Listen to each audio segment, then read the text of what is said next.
DKI adalah banjir yang dirasakan masyarakat. Kemarin saya diskusi dengan beberapa teman-teman itu, blueprint penanganan banjir itu kan sudah ada sejak dari Belanda, dirubah beberapa kali ya, terakhir 2007.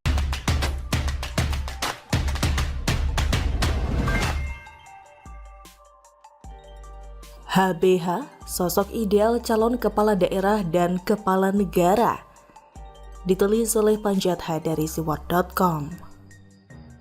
Fenomena penjabat Gubernur DKI Jakarta Heru Budi Hartono mestinya menjadi sebuah inspirasi tentang syarat untuk menjadi kepala daerah, terlebih untuk setingkat gubernur.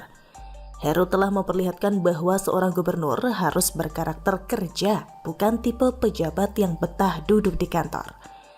Baru sebulan menjalankan tugasnya sebagai penjabat Gubernur DKI Jakarta, Heru sudah melakukan banyak hal, utamanya soal komitmen menanggulangi banjir yang selama ini membuat banyak warga kota terganggu kenyamanannya. Normalisasi Kali Ciliwung dikebut tanpa jeda, satu hal yang tidak pernah terlihat 5 tahun terakhir ini. Heru yang juga memperlihatkan bahwa dirinya merupakan antitesis Anies Baswedan, membuat kita sadar bahwa seorang kepala daerah, bupati, wali kota, dan gubernur sebaiknya bukan sosok yang cuma pandai berretorika atau mengumbar kata-kata.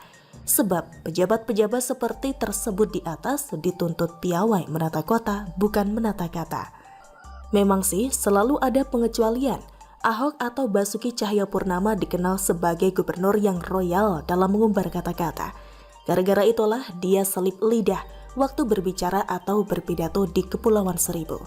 Tidak serius memang, namun pidatonya diedit oknum yang memiliki agenda dan niat buruk, lalu mengundang heboh yang berimplikasi buruk pada karir Ahok sebagai gubernur. Tapi begitulah seorang Ahok yang tampak begitu ringan mengubar kata-kata yang berpotensi membuat banyak orang panas kuping. Namun setidaknya Ahok juga cekatan dan bagus dalam bekerja, sebab hasilnya dapat kelihatan dan sangat jelas. Mungkin langka menemukan sosok semacam Ahok, dalam arti banyak bicara banyak kerja. Tapi kalaupun tidak banyak yang seperti beliau, kita membutuhkan orang-orang yang senyap dalam kerja, semacam sosok yang kini jadi penjabat Gubernur DKI Jakarta, Heru Budi Hartono. Fenomena Heru dan memori tentang Anies Baswedan sekaligus menjadi wanti-wanti supaya rakyat jangan sampai terkecoh, lalu memilih NATO atau no action talk only. Partai politik atau parpol sebagai wadah yang mempersiapkan seorang calon kepala daerah sebaiknya mulai membuka mata dengan fenomena ini. Janganlah terkecoh atau kepincut hanya oleh kemahiran berbicara seseorang, lalu menggadang-gadangnya menjadi calon kepala daerah. Risikonya berat dan sudah terbukti. Sebuah kota atau provinsi bisa rusak atau mundur ke belakang. DKI Jakarta apabila ditangani oleh Ahok selama 2 periode, tentu sangat luar biasa sekarang ini. Banjir bisa dikendalikan sehingga tidak sampai membuat dampak yang merugikan atau menyengsarakan warga dalam waktu yang lama.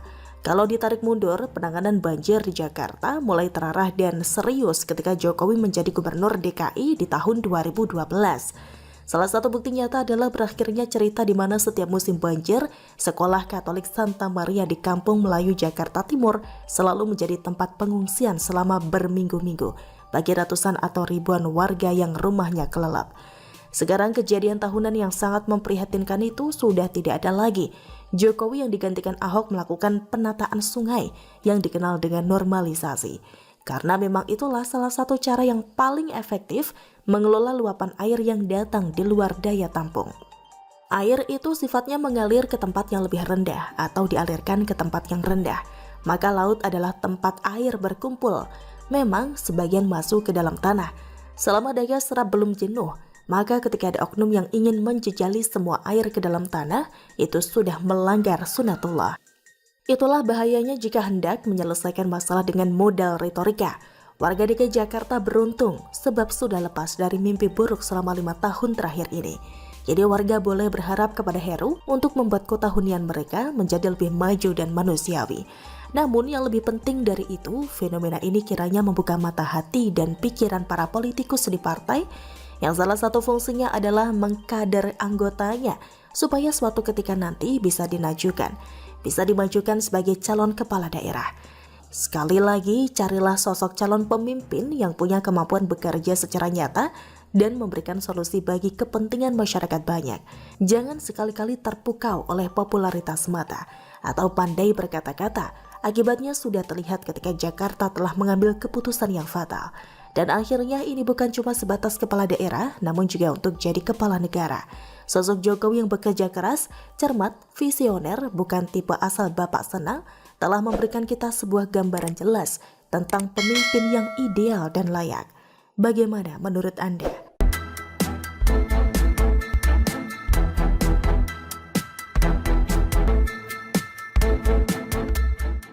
Hari ini kita berkomunikasi yaitu Nasdem dan PKS. Tetapi politik itu banyak sekali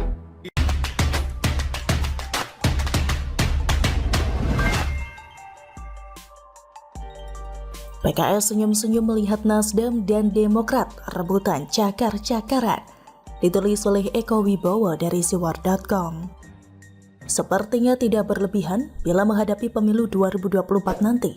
Partai Keadilan Sejahtera atau PKS bisa dikatakan adalah partai yang santai, adalah partai yang tersantai, tidak gelisah, tidak ribet kesana kemari, juga tidak terlihat punya keinginan macam-macam.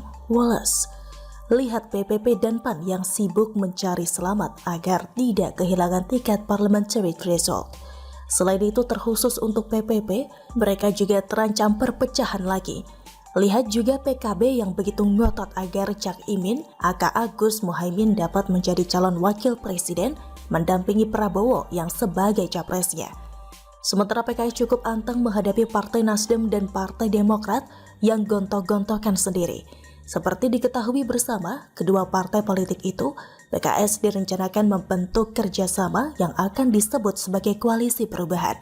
Seperti diketahui lagi, Partai Nasdem telah mencapreskan Anies dan menyerahkan urusan pemilihan calon wakil presiden kepada mantan Mendikbud itu.